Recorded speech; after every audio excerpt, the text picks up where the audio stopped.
everyone, how's it going? Today I'm going to talk about my personal curriculum and, well, what is a personal curriculum and how I created my personal curriculum. And I first learned about it when I came to college, and basically it's going beyond your academic school field.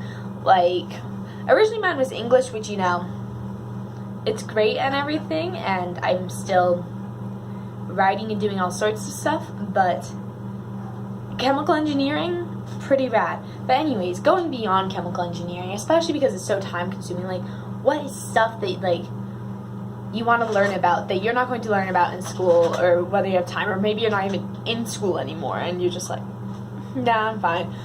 But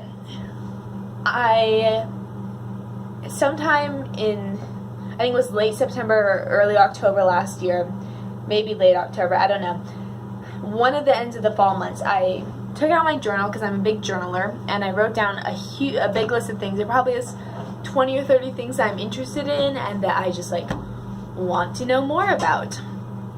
And, I have stuff like astrophysics and environmental science, which I suppose feeds into my minor, and watercolor. Like, I went to a watercolor paint night, and I never thought I'd be super into watercolor, but I did. I actually have this little miniature that I did a couple weeks ago. It's of a Van Gogh painting, and I think if I do my hand thing, it'll work like the makeup artist, but it says artists who console those who are broken by life. But Van Gogh is just my absolute favorite.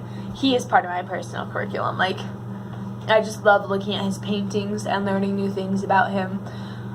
And I have a book on hold at the library that I can do it.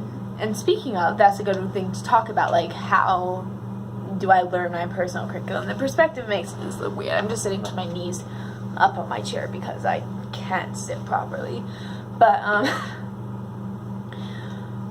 how do you learn? I use a lot of books in my personal curriculum, but, the internet is a fantastic place. One of the books, and I actually just started reading it a couple hours ago, is Grit by Angela Duckworth, and so far it's pretty interesting. I haven't learned a lot yet because I'm like, I don't know, 30 pages in. Yeah, but it should be interesting. Earlier I mentioned, like, Astrophysics was on my personal curriculum. I read several books by them, and I can write the ones I know in the description. The two that come to mind off the top of my head are Neil deGrasse Tyson's Astrophysics for People in a Hurry, which I read twice February last year, and it was so good. And then Stephen Hawking's A Brief History of Time. Then Carlo Rovelli has two books, 7 Brief Lessons on Physics and The Order of Time. But all those, I think those are probably the 4 I've read. They're the 4 that have had the most impact on me, but they're so good. But you're like, okay, Catherine, why on earth would you take so much time learning about other things when you have homework to do? You do, like, I don't know how much homework. I think you do like 15 hours of homework a week, and that's a lot. At least it's not a lot. In comparison to last semester, it's just like twice as much time, and I'm just a drama queen. But why do you care so much about learning?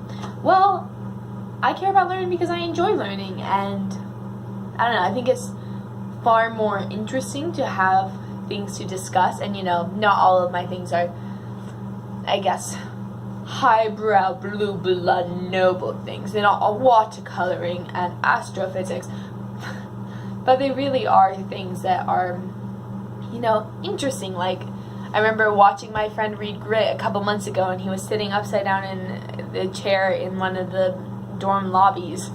And I'm like, that book looks interesting. And then it came up recently in some feed. I'm like, I'm going to go read that book.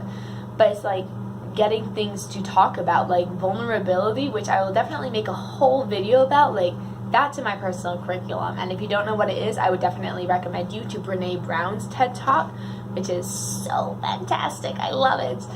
But it's just like, yeah, Brene Brown and vulnerability is so important. It is a core value to me.